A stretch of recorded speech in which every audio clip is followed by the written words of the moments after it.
आप मोक्ष को प्राप्त हो जाइए। समझ में ही नहीं आता देश में क्या हो रहा है। क्या वो एक अध्यक्ष तो माइक पे से चिल्ला रहा था, बोला जो भी आदमी अपनी लुगाई से डरता हो एक लाइन में खड़े हो जाओ, और जो लुगाई से नहीं डरते हो वो दूसरी लाइन में खड़े हो जाओ। तो वाइफ से डरने वालों की लाइन 5 किलोमीटर लंबी हो गई, और नहीं डरने वालों की लाइन में केवल एक अपने जांगड़ा साहब खड़े थे।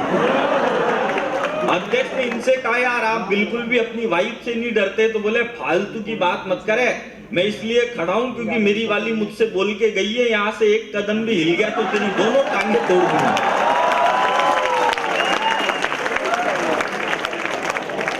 अच्छा, आपने देखा होगा डीन साहब, आप देखते होंगे ये सारे आजकल बच्चे स्कूल में आते हैं, ये कोई बस से आता है, कोई कार से आता है, कोई किससे, कोई बाइक से आता है, कोई भी पैदल नहीं आता।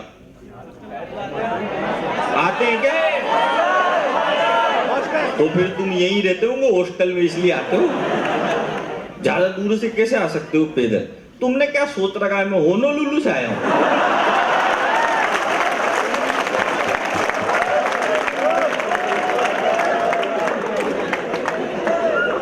I am also intelligent.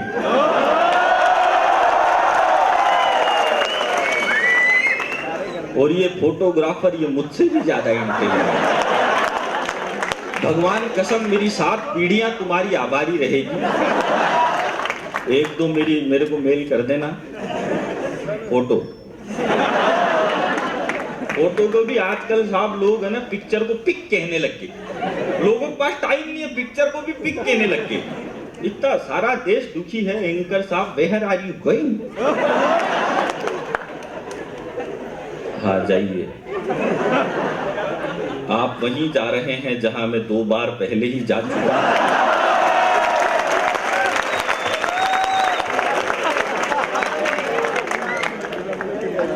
आदमी को 24 घंटे मस्त रहना चाहिए। मैं आपको बता रहा था, ये कोई भी आजकल पैदल स्कूल नहीं आता।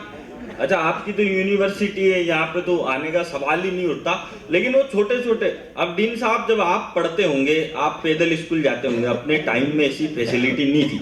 आप लोग सब जो आगे बैठे हो सब आप पैदल स्कूल जाते होंगे। आजकल कोई भी पैदल स्कूल नहीं जाता है। किसकी वजह से हो रहा है?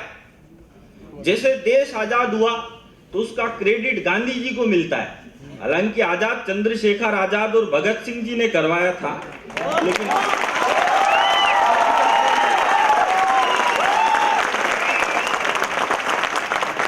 लेकिन मार्केटिंग का जमाना है साहब। नेहरू जी की मार्केटिंग ज्यादा अच्छी थी।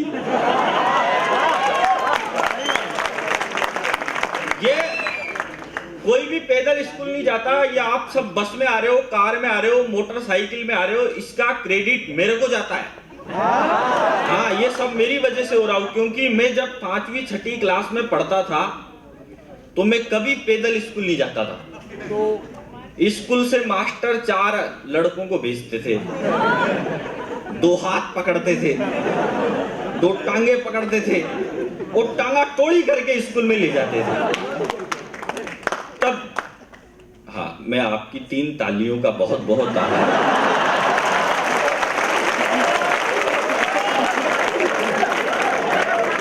अच्छा, हमको तो स्कूल में गुरुजी सवाल ही ऐसे पूछते थे हमसे, बताओ बेटा लड़की में कौन सी ई की मात्रा लगती है? मैंने कहा गुरुजी पहले तो लड़की दिखाओ। लड़की अगर अपन से बड़ी है तो बड़ी ई की लगा दे, छोटी है तो छोटी ई की लगा दे। अब इसमें कौन टेंशन पाले? एक दिन स्कूल में पूछ लिया मेरे से किसी ने, बोलो बताओ भैया ये सब महिलाएं मांग में सिंदूर क्यों भरती है? मैंने कहा देख, सिंदूर देखते ही झट समझ जाना चाहिए कि इस प्लाट की रजिस्ट्री ऑलरेडी हो चुकी है। बोला फिर ये मर्द मांग में सिंदूर क्यों नहीं भरते? मैंने कहा बेटा ये अवैध संपत्ति, इसका कोई रजिस्ट्रेशन नहीं।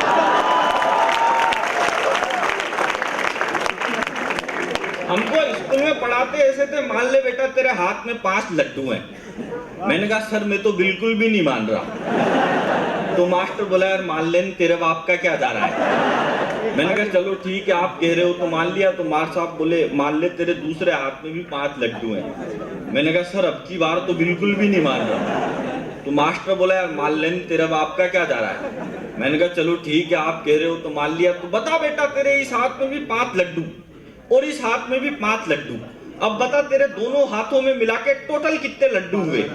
मैंने कहा सर 7.5।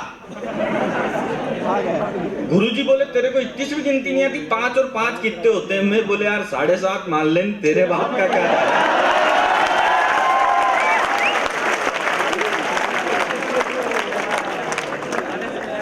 जैसा देश होता है आदमी को वैसा भेष कर लेना चाहिए। अपन फालतू स्कूल में साहब एक दिन गुरुजी ने एक लड़के से सवाल पूछा, बेटा बता 8 और 8 कितने होते हैं।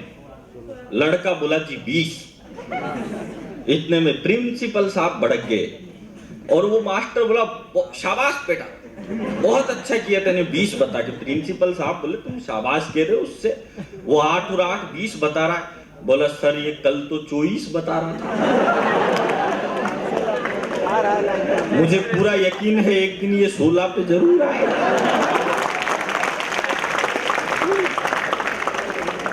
इन्हें सारे फंडे हैं आते, नाक इंडिया की कैसे कटाते, देश को तो ये नीचे हैं रखते, हुस्न आंखों पे सर पे बिठाते।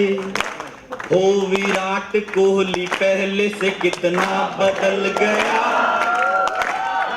अनुष्का की गुगली का जादू उस पे चल गया।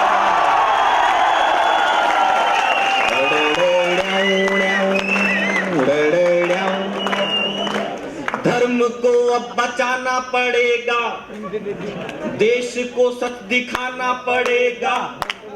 बापू तो जेल जा ही चुके हैं, राधे माँ को भी जाना पड़ेगा।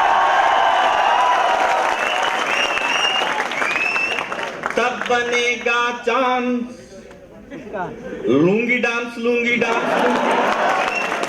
हो मैं निकला लठ लेके सीमा पे, सरहद पे दाऊद आया, मैं लठ वहीं छोड़ आया। हमको फालतू बातों से क्या मतलब। ओ मिलती थी रोज मुरारी से, पर सेटिंग थी गिरधारी से। खर्चा राजू से लेती थी, शर्माती थी बनवारी से, मिलती थी रोज। देखो ऐसे मत बजाओ, तालियां बजानी है तो मेरी धुन के साथ बजाओ, अरे ऐसे बजाओगे तो फिर मजा ही नहीं आएगा। ओ मिलती थी रोज मुरारी से, पर सेटिंग थी गिरधारी से। खर्चा राजू से लेती थी, शर्माती थी बनवारी से। जब हम स्कूल में पढ़ते थे तो एक टिफिन में खाते थे। तालियां रोक दो थोड़ी देर के लिए। जब हम स्कूल में पढ़ते थे तो एक टिफिन में खाते थे।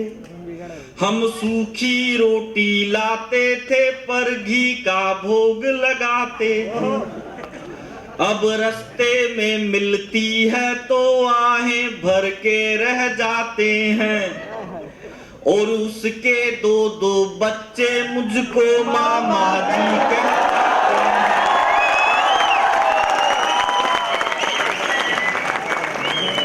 वो हो गई पूनम ढिल्लो सी। अगली लाइन पे आप सब उछल पड़ोगे। वो हो गई पूनम ढिल्लो सी, हम रह गए अटल बिहारी से।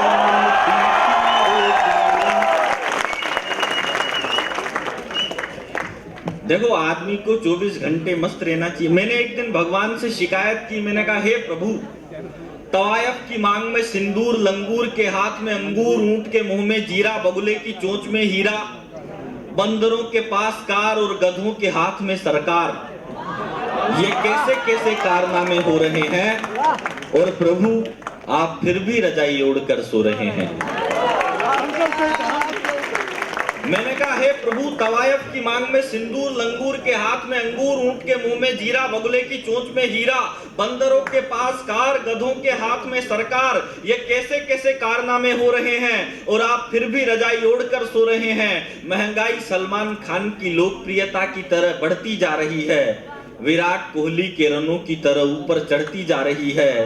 डीजल का दाम जनता का मनोबल तोड़ रहा है और भ्रष्टाचार मिल्खा सिंह से भी तेज दौड़ रहा है।